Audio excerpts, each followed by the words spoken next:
All right, what's up, guys? All right, today we're going to talk about carnivorous plants, right? So there's a thing going around where you go to Walmart, you go to Lowe's, and you will see a Venus flytrap, and you're like, wow, I would love to grow a Venus flytrap. Now, the tricky thing about that is they are prone to die. Well, not totally die, but they will go into hibernation around the winter time. So there will be a period where you see new leaves emerge, and you're growing it in the right conditions, albeit you're giving it as much light as it can get, because it is a full sun loving plant, right? Now the big thing with this is that during the winter season, it has to go into hibernation, so you will see some dieback from it. You will see leaves start to wilt. You'll start seeing around the edges of some of the leaves, they'll start turning black. But the good news about this is that they are not dying. It's not dying completely, but it's going into, let's say, a rest period. So the best thing you can do is either leave it outside if you're growing in one of the climate zones. If you do your research, if you're growing in one of those zones where Venus flytraps grow outside naturally, I think it's around zone 8 or 7.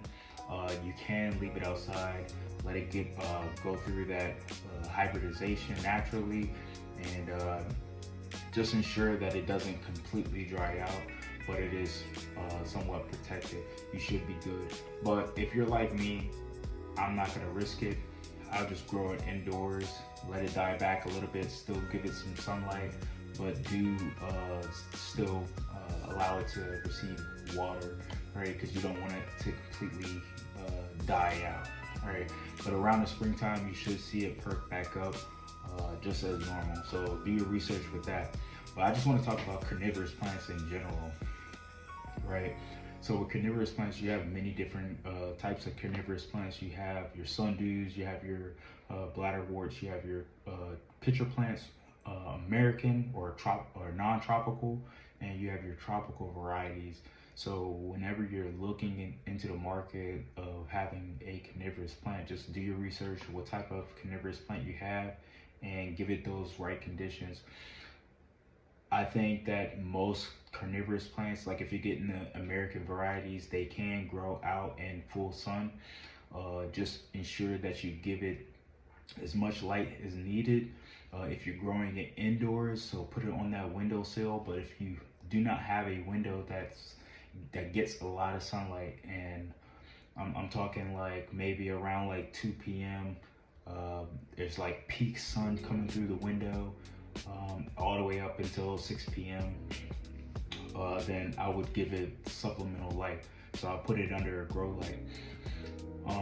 One of the big things that where I find success in growing pitcher plants is that I look up exactly where it grows.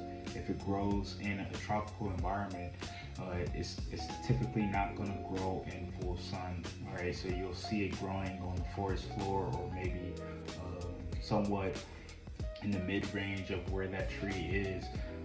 So it'll get dappled sunlight, so it's very like indirect in a way. So the way you can achieve that outside is that you put it under something that will protect it from that harsh afternoon sun.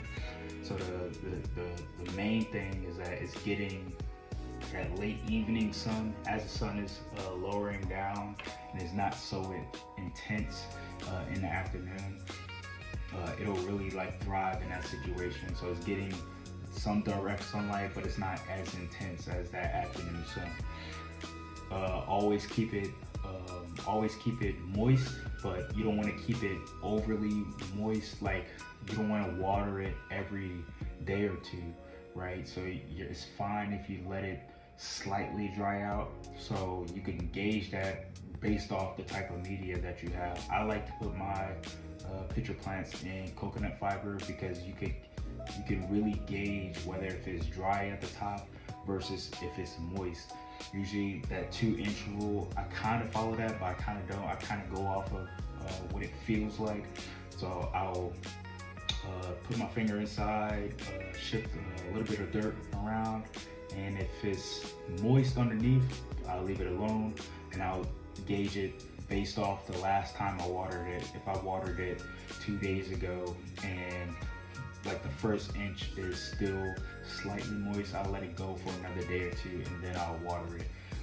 But if it is super dry, you want to make sure that you give it some good rainwater, and it should continue to thrive. With that, you don't want to use any type of tap water, right? So use rainwater if you have, or purified bottled water works fine as well. But I like to use rainwater because it's a natural resource that these carnivorous plants usually take. It doesn't matter where you live, I'm not sure if wherever you live, you have acid rain, lo and behold, you don't want that, but it's a natural resource that happens all around the world, I believe. So just give it some good rainwater and you should be good to go. Some of the plants that I have outside are of like American varieties. They're not tropical. So you have to really do your research and but you have to do your research and figure out whether if you have a tropical or a non-tropical variety. One of the pitcher plants I have doesn't like to be in temperatures higher than 80 degrees because it grows at a high elevation.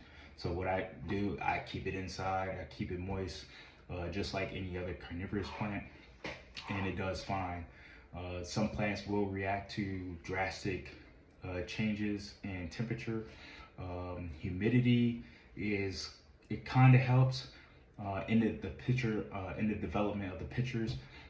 But if you're growing plants outside, if you have an American variety and where you live, it gets very humid, you should be fine growing it outdoors. Now, if you live in a place that's really dry, such as Texas, I'm sure there's other states that have areas where it's dry.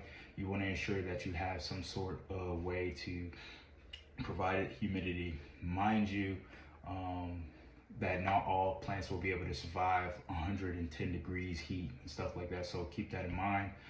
Just ensure that you keep it in an area that has shade with that. So with watering non-tropical plants or non-tropical carnivorous plants, set them in a tray of water, right? You can't go wrong with that. And I'm not talking about tap water. You already know rainwater. All right, so find a way to collect rainwater. All right, it's not illegal to collect rainwater. Right, I have a trash can that I have sit outside, and it collects rainwater just from runoff from the roof. So I like positioned it, so to speak, so when it rains, the water runs off the roof and collects into the trash can. And I take my watering trough, I dip my or not watering trough, I take a smaller bucket, or I take a bucket and I'll get some rainwater and then put that into a watering trough, and I use that to water the plants that you see back here, and also water the carnivorous plants. Rainwater is kind of like your best source or your best type of water that you can utilize to water your plants. Mind you, all plants receive rainwater, so why not use it, right? So try to stay away from using tap water when you're growing our carnivorous plants. When you're providing artificial light, like around the winter time, I will bring the carnivorous plants inside. Big thing with that is that I'm gonna give them an area on this shelf back here so it can grow, and you can kind of see the light setup. They should do fine.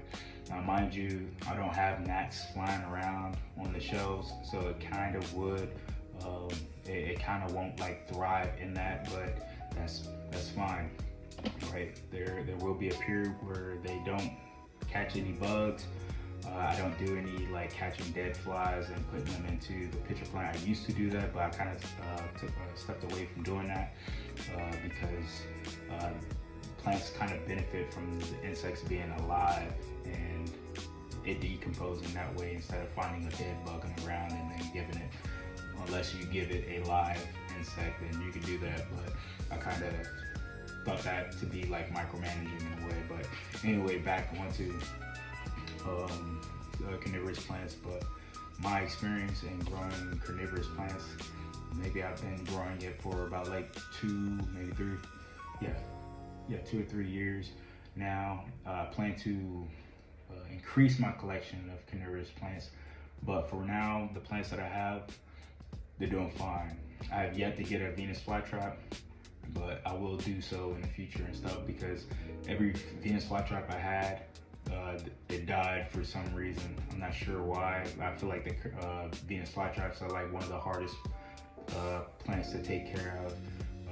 Probably had a total of like 4 or 5 Venus flytraps, and they all perished either due to moving or not receiving enough water, or I thought it was dead and I threw it away and stuff. So it just trial and error, a lot of trial and error with that. So to ensure you do it right, just ensure that it gets full sunlight. It's a plant that receives full sunlight, and it's a plant that always sits in water, unlike your other plants such as your philodendrons and anthuriums. These types of carnivorous plants love to sit in water. All right, now your tropical plants, they do not sit in water.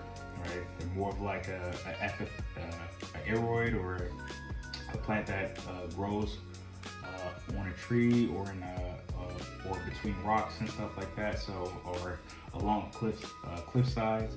So those tropical varieties, do not sit those in water. Let them receive water, let it dry out a little bit, but still keep it moist. All right, so just to recap, just ensure that whatever carnivorous plant you have is receiving the right amount of light. If it's a tropical variety, don't let it sit in water. If it's a non-tropical, let it sit in water. All right, we'll probably talk more on like the types of substrates you could utilize. But like I said before, I like to use coconut fiber. It's kind of like a good way for me to gauge whether if it's dry or not. But always, if you're utilizing coconut fiber, you can still put in parts that make it more loose or aerated, right? Anyway, I'm talking about like your leca or your pond or whatever, or perlite or whatever means substrates out there that allow for aeration in it. All right, so I'll get back to y'all later with another video. Maybe we could talk about more on substrates, but for now, this is it.